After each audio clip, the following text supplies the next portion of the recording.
Dari langkah memasang jebakan di formasi besar, semuanya adalah rencana yang telah ditentukan sebelumnya.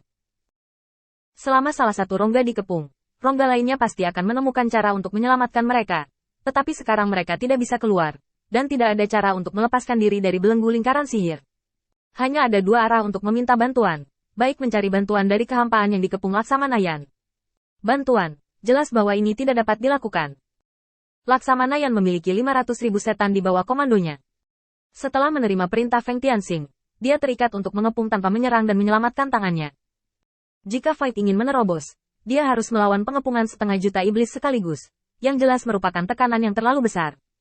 Satu-satunya arah yang tersisa adalah naik ke langit. Beginilah cara Feng Tianxing dengan sengaja membawa 10 setan pinjaman untuk memamerkan kekuatannya. Semuanya untuk Void untuk mengirim pesan yang salah ke tingkat tinggi. He Feng Tianxing hanya memiliki cara yang berbahaya, tetapi tidak memiliki kekuatan yang nyata. Selama sedikit informasi ini dikirim, tujuan dari pertempuran ini akan tercapai, dan saya akan mengubah diri saya dari dikepung dan ditekan dalam kehampaan menjadi putaran ketiga mengepung dan menekan iblis kuat yang tersisa. Dengan cara ini, saya dapat membeli cukup waktu untuk diri saya sendiri untuk berkembang, dan saya juga dapat mengikuti pohon besar keluarga ke untuk menghubungi kehampaan dan melawan kehampaan. Ketika kehampaan menyerang lagi di masa depan, saya dapat menempati keuntungan penggerak pertama yang hebat dan mengejutkan kehampaan. Kurang dari. Semua ini adalah rencana jangka panjang, dan bahkan jika dikatakan sekarang, tidak ada ras iblis yang dapat memahaminya. Semuanya hanya ada dalam pikiran Feng Tianxing. Sekarang kembali ke kamp besar, melempar batu yang tidak berguna dengan santai. Feng Tianxing meninggalkan 1 jam bagi iblis untuk menangani hal-hal sepele setelah mereka mengepung kehampaan, dan kemudian memulai pertempuran baru di tenda besar. Sebelum waktunya tiba, tenda besar Feng Tianxing sudah cukup ramai. Terutama para laksamana. Mereka sekarang bertempur tinggi, dan mereka semua sedang mendiskusikan bagaimana menyerang kehampaan yang terkepung dan mencari pujian untuk ini. Sekarang Void hanyalah beberapa domba yang dipenjara. Siapapun yang menyembelih dan cara menyembelih bergantung pada perintah Feng Tianxing, yang juga menentukan atribusi akhir dari pujian untuk pertempuran ini. Bisakah mereka tidak mengambil inisiatif? Melihat laksamana ini datang terlalu cepat, Feng Tianxing bangkit dengan jijik, dan langsung pergi ke tempat Lao Qi dikepung. Dan di depan lapisan tanaman merambat, Feng Tianxing membuka mulutnya dan berkata, "Buat jalan keluar." Namino buru-buru memindahkan tanaman merambat, memperlihatkan pintu masuk yang sempit. Feng Tianxing melangkah ke dalamnya, datang langsung ke sekitar tubuh Void, menahan tubuh Void dengan santai, dan menutup matanya. Kesadaran menyapu seperti gelombang dahsyat, dan Lao Qi langsung panik. "Siapa kamu? Berhenti. Pergi dari pikiranku. Keluar." Satu-satunya hal yang Lao Qi bisa gerakkan sekarang adalah mulutnya. Jika kesadarannya adalah genangan air, maka kesadaran Feng Tianxing adalah lautan luas, tak berujung. Kesadaran mengerikan seperti itu tiba-tiba meledak, benar-benar menekan Void Seven, membuatnya tidak bisa bergerak. Feng Tianxing sepertinya sedang membaca buku. Dari sudut pandang Lao Qi Kongkong, semua yang dia alami dalam hidupnya terekam dengan sangat detail.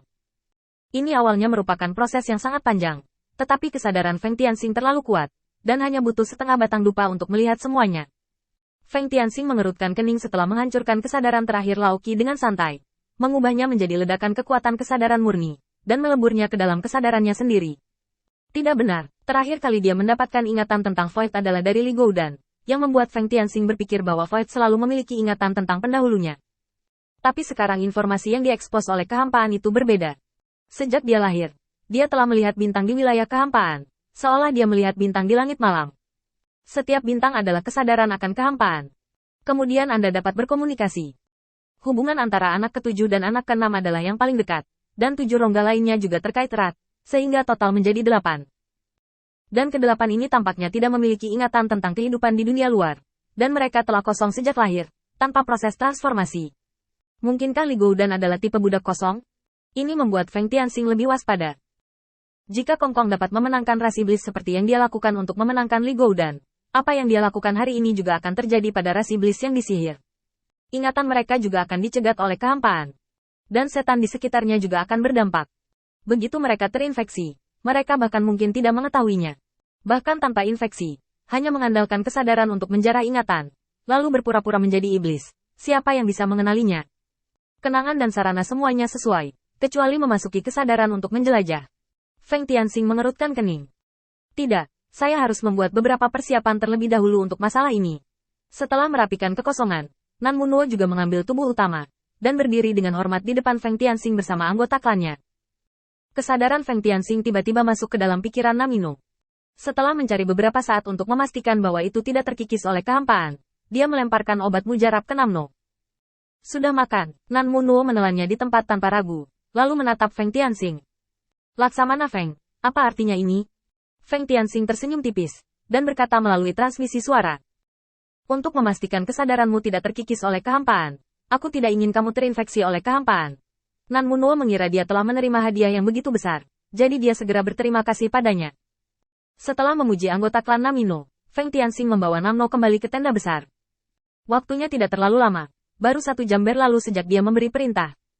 Kembali ke tengah tenda besar dan duduk, Feng Tianxing memerintahkan langsung. Red Dove, bawa 200.000 elit iblis ke posisi Laksamana Yan untuk membantu menyerang kehampaan. Para Laksamana di tempat kejadian sangat senang. Sekarang adalah waktu terakhir untuk menyerang kehampaan. Dan setan yang dibubarkan saat ini, bahkan tidak berpikir untuk mendapatkan pujian. Hong Jiu tidak menjawab, tetapi menatap Feng Tianxing, mengungkapkan keengganannya. Sikap seperti itu membuat Feng Tianxing tidak berdaya. Komposisi bawahannya agak campur aduk. Kekuatan keluarga Namino, kekuatan Laksamana, ditambah kekuatan klan iblis di kota utama Hong Jiu, dan kekuatan yang dikembangkan oleh akademinya sendiri, ada banyak jenis dan rumit. Sekarang, meski hanya iblis di kota utama yang bisa bersaing dengan kekuatan yang dia kembangkan, masalah sudah mulai muncul. Perwakilan dari berbagai kekuatan tidak ingin dirugikan. Tetapi Feng Tianxing belum bisa menunjukkan sikapnya, jadi dia harus menahannya untuk mereka. Melihat Hong Jiu tidak menjawab, Feng Tianxing bertanya. Kenapa? Pertanyaan apa yang kamu miliki? Hong Jiu berpikir sejenak, dan tidak berbicara secara langsung, tetapi memancarkan suara. Laksamana Feng, sekarang pengepungan Void adalah saat yang tepat untuk menyerang. Saat aku sedang berusaha sekuat tenaga, mengapa tiba-tiba aku dipindahkan? Laksamana Yan memiliki 500.000 setan, dan itu cukup untuk menghadapi ruang kosong.